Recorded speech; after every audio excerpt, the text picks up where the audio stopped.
Биздин жашообуз такыр белгисиз. Биздин жашообуз такыр белгисиз, унутпагыла. Такыр белгисиз.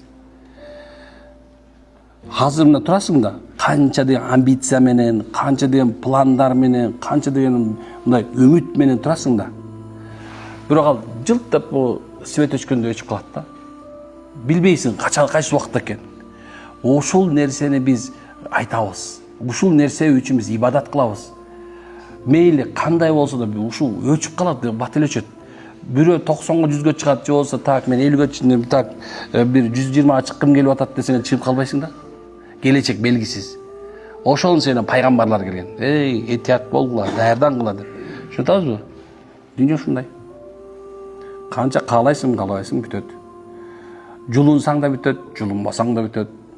Топтосоң да бүтөт, топтобосоң да бүтөт. Чуркасаң да бүтөт, чуркабасаң да бүтөт. Адам өз рызкысынан арашпайт. Өзүн субханалла канча болмос, ошон үчүн шүгүр айткан бай болот. Каниет кылган бай болот.